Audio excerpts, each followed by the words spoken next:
Qu'adviendra-t-il de ces pourparlers russo-ukrainiens annoncés comme inédits depuis le début de la guerre? Le flou persiste en ce début d'après-midi. Les délégations emmenées par Kiev et Moscou sont bien arrivées en Turquie. Volodymyr Zelensky est arrivé à Ankara tout à l'heure où il rencontre le président turc pour le moment. Mais Vladimir Poutine n'a pas répondu positivement à son invitation. Le chef du Kremlin a préféré rester en Russie. Seuls des seconds couteaux russes ont été dépêchés à Istanbul pour négocier, ce qui fait dire au président ukrainien que l'équipe est une délégation factice et qu'il pourrait lui aussi s'éviter le déplacement. Pendant cette demi-heure, on va donc tenter d'avancer, tirer les conclusions qui s'imposent. Quel message les Russes envoient-ils au monde? Quelle marge de manœuvre dans ces conditions pour négocier la paix? Et comment, dans ce contexte, les Américains vont-ils aussi se positionner? Autant de questions pour vous, François Hasbourg. Bonjour. Bonjour. Merci d'avoir accepté notre invitation. Vous êtes conseiller spécial à la Fondation pour la recherche stratégique, auteur notamment d'un Monde sans l'Amérique. C'est un rendez-vous qui était annoncé depuis quelques jours comme une grande occasion de négocier, de commencer à négocier et surtout un grand moment de rencontre éventuel entre Volodymyr Zelensky et Vladimir Poutine. Là, au moment où je vous parle, on a le sentiment quand même que c'est en train de faire pchit. Pour l'instant, c'est vraiment en train de faire pchit. Et pour comprendre ce qui se passe, il faut vraiment rétablir la séquence. Ce n'est pas M. Zelensky qui a convié M. Poutine.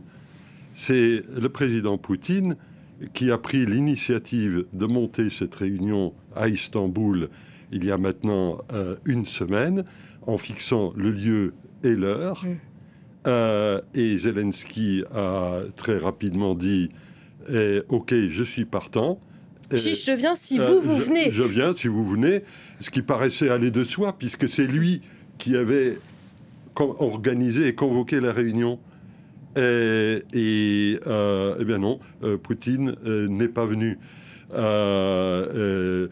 D'autant plus que, au départ, la position des Ukrainiens, des Américains et des Européens était, il faut d'abord qu'il y ait un cessez-le-feu. Donc on va parler cessez-le-feu. Vous dites ça allait de soi que Poutine, en formulant cette proposition de démarrage de discussion donc à Istanbul, ça allait de soi qu'il allait se présenter en Turquie. Tout le monde n'est pas du même avis et visiblement lui-même n'avait pas envisagé de rencontrer Volodymyr Zelensky. Je ne sais pas si moi je vous fixe un rendez-vous dans une semaine dans un café parisien et que je ne me pointe pas, ça ressemble à quoi?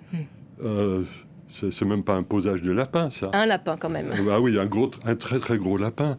Vous comparez aujourd'hui le rendez-vous à un lapin, là? Bien sûr.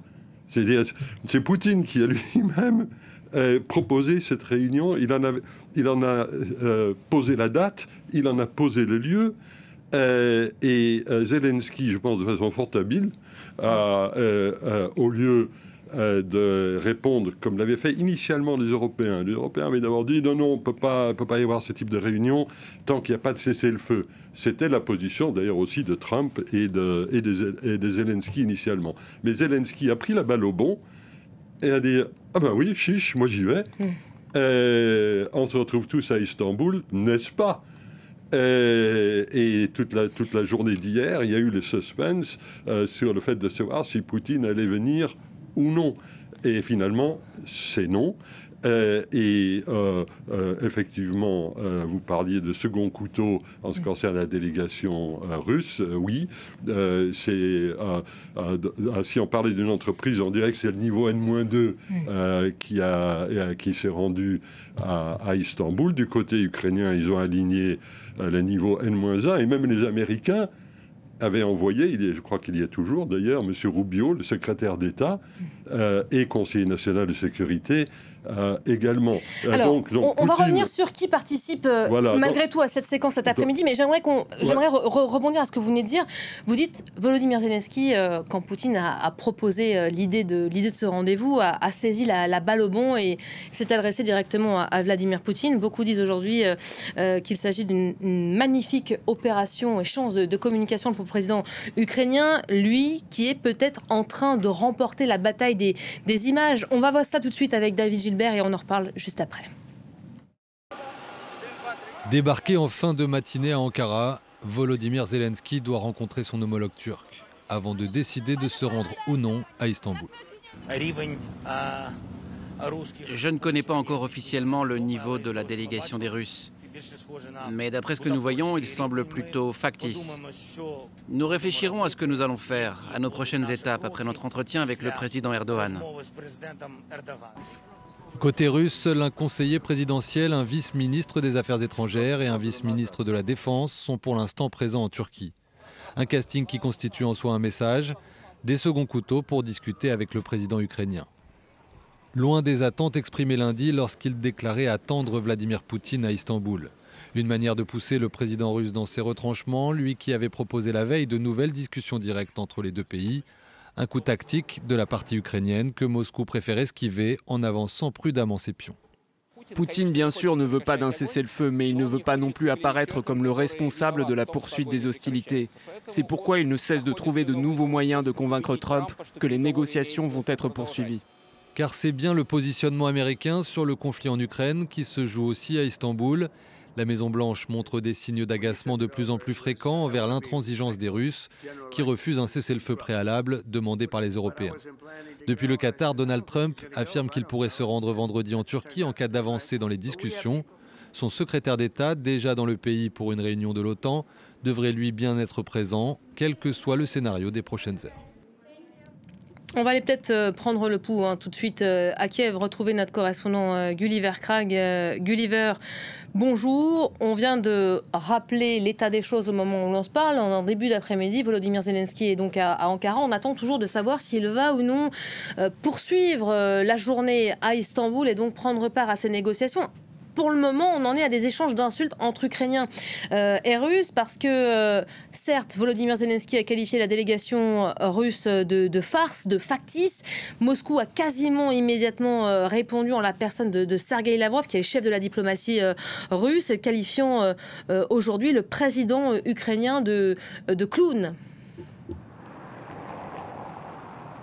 Ah, je n'avais pas entendu ces paroles de Sergueï Lavrov, mais ce qu'il faudrait souligner, c'est que Volodymyr Zelensky s'est tout de même réservé le droit d'envoyer une délégation à un niveau un peu plus haut, ou peut-être même d'aller lui-même à Istanbul, puisqu'il a dit qu'il déciderait des mesures à prendre et de l'attitude à adopter au cours de ces discussions avec le président turc Recep Tayyip Erdogan. Alors, je pense qu'il est très peu probable que Volodymyr Zelensky lui-même aille à Istanbul, mais je pense qu'il est possible qu'il envoie Andriy Yermak, son chef de cabinet, parce que sur le papier, en termes de rang diplomatique, Yermak et Volodymyr Medikov, c'est comme ça qu'il s'appelle, je peux peut-être mal prononcer le nom de famille, l'envoyé spécial de Poutine, sont sur le même niveau. C'est important pour les Ukrainiens de respecter le protocole diplomatique pour pas que les Russes puissent les montrer comme un pays plus petit, plus insignifiant. C'est une question de fierté, c'est une question aussi de se montrer fort par rapport à leur image aux yeux de Donald Trump. Je pense qu'ils ont compris que Donald Trump respecte aussi les hommes forts, et donc Volodymyr Zelensky n'a pas envie d'apparaître comme faible, mais il a surtout envie d'apparaître comme celui qui veut coopérer, celui qui veut la paix et celui qui est prêt à faire tout. Je pense que pour les Ukrainiens, si le résultat de cette journée avec un échec des pourparlers et que le monde voit un petit peu plus Vladimir Poutine comme l'obstacle à la paix et que les pays occidentaux et surtout les États-Unis se voient obligés de tenir leurs promesses, de renforcer les sanctions contre la Russie, ce serait considéré comme une victoire pour l'Ukraine, puisque la position de Kiev à la base, ce que Kiev croit sincèrement, je pense, c'est qu'en réalité, le président russe ne veut pas la paix et il faut lui mettre plus de pression pour qu'il soit dans une position où il pense que la paix est une option préférable à la continuation de la guerre. Merci beaucoup Gulliver Krag en direct de Kiev. C'est intéressant ce qu'il dit, Gulliver. Il a tout à gagner, Volodymyr Zelensky, en se rendant en Turquie et en ayant d'ailleurs provoqué un peu aussi Vladimir Poutine en lui disant allons-y, on se rencontre, on se donne rendez-vous pour un face-à-face. Là où Zelensky est très fort, c'est qu'il ne s'est pas contenté de réagir. Il a pris l'initiative dans cette affaire pratiquement tout de suite après. la proposition de réunion de Poutine. Et ce sont les Russes qui sont amenés à courir derrière pour essayer de limiter les dégâts. Et... Il a pris de court Poutine ? Je pense qu'il a pris de court Poutine, parce que pour moi, il était assez évident que Poutine n'irait pas. Mais tout simplement parce que pour Poutine de se trouver face à Zelensky, c'est de reconnaître la légitimité politique du chef du gouvernement démocratiquement élu de l'Ukraine, alors que jusqu'à présent, Zelensky, pour employer les mots de M. Poutine, est un nazi, une marionnette des Américains, un mafieux, proche du narcotrafic et un déviant sexuel. Un raté pitoyable, a dit M. Lavrov tout à l'heure. Et donc là, c'est là où on entre vraiment dans une séquence très bizarre, parce que si Yermak est présent, qui est quand même le numéro 2 ukrainien, et la logique de situation voudrait que Lavrov soit à Istanbul, plutôt que de faire le commentaire depuis le banc de touche. Ça risque d'être un tout petit peu compliqué de discuter avec un clown. Donc, ce qui se joue en ce moment, c'est vraiment l'avenir de la médiation américaine. Que va faire M. Trump On va y venir. À la suite de cette séquence? C'est évidemment, la question qui est en train de se poser, voilà. Parce que celui qui avait promis la paix en un coup de fil, évidemment, c'est Donald Trump. Il est dans le Golfe en ce moment. On va y revenir dans un instant.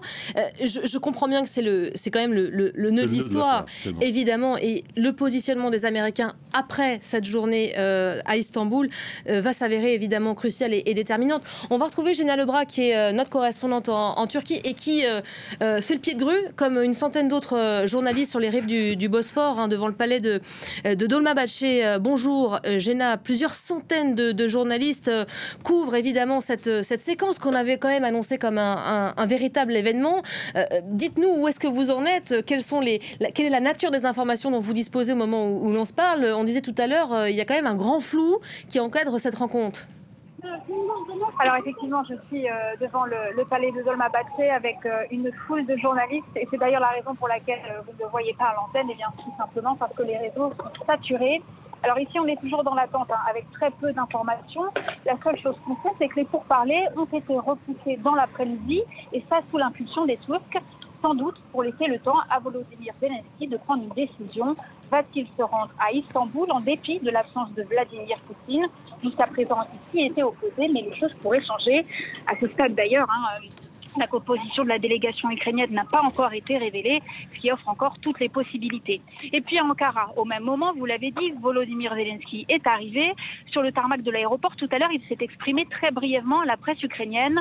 Nous sommes venus avec une délégation de la plus haute importance, quand les Russes se sont contentés d'une délégation symbolique, a-t-il déploré. Il est ensuite entré en rendez-vous avec son homologue turc Recep Tayyip Erdogan, une rencontre qui pourrait durer plusieurs heures, s'est félicité Volodymyr Zelensky, et durant laquelle ils devraient se consulter sur un potentiel changement de format des pourparlers à Istanbul et décider ensemble, effectivement, si Volodymyr Zelensky décide d'y aller. Et puis, auquel cas, dans ce cas, le président américain Donald Trump pourrait aussi s'y joindre dès demain, à condition, bien sûr, que les discussions aillent dans la bonne direction, a-t-il dit. Merci beaucoup Géna, restez avec nous pour continuer de nous faire vivre évidemment cette éventuelle séquence, parce qu'on ne sait même pas ce qui va avoir lieu aujourd'hui, si ça ne pourrait pas finalement être encore repoussé à demain, laissant le temps aux uns et aux autres de se repositionner. Ça, c'est un scénario envisageable pour vous ? C'est envisageable, mais ça ne peut pas durer éternellement. Zelensky a quand même un État à diriger. Trump ne va pas passer le restant de ses jours au Moyen-Orient. Il sort d'une assez longue séquence de déplacements dans la région, avec d'ailleurs, de son point de vue, un certain succès, qui n'a probablement pas envie de gâcher en débarquant en Turquie dans un méli-mélo dans lequel il risque de perdre lui-même quelques plumes. Mais bon, et M. Erdogan, évidemment, lui, il aurait voulu apparaître comme étant l'homme qui parvenait à réunir et Zelensky, et Poutine, et Trump. L'homme qui parle aux uns et aux autres. L'homme qui parle aux uns et aux autres, et tout ça se passe à Istanbul, en Turquie. C'est un enjeu de fierté nationale, personnelle, qui n'est pas négligeable de son point de vue. S'il voit que ça part effectivement en quenouille, et il ne va probablement pas jouer non plus les prolongations. On va aller prendre la direction de Moscou pour prendre le pouls. Là aussi, rejoindre Juliane Colling. Bonjour Juliane.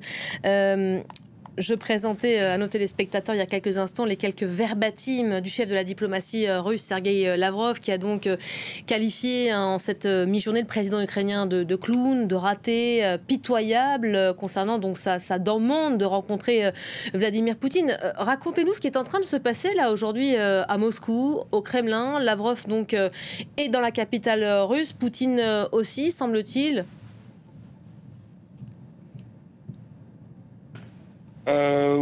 Excusez-moi, alors j'ai pas les informations là-dessus minute par minute concrètes. Poutine effectivement est sans doute encore en Russie actuellement, mais on n'a pas son programme de la journée sous les yeux. Mais alors une petite précision, c'est pas Sergueï Lavrov qui a traité à demi-mot Zelensky de clown, c'est la porte-parole en fait du ministère des Affaires étrangères russe, Maria Zakharova.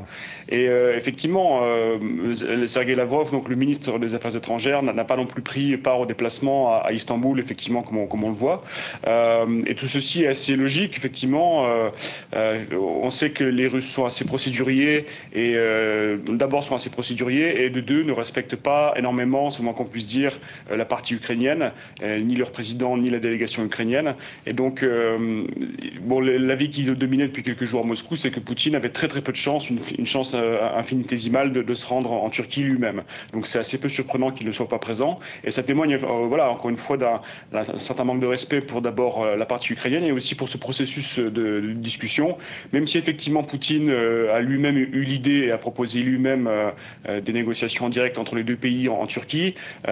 C'est, je pense, moi en tout cas, d'abord pour plaire à Donald Trump. En fait, les deux parties, depuis des semaines déjà, se renvoient un peu la balle. C'est à savoir à qui renverra la balle au camp adverse le plus vite, dans une guerre de communication également et de mots, comme ça, devant les médias mondiaux et devant Washington. Et donc, Poutine, en fait, ne souhaite pas évidemment perdre totalement la patience et perdre l'oreille et l'écoute de Donald Trump.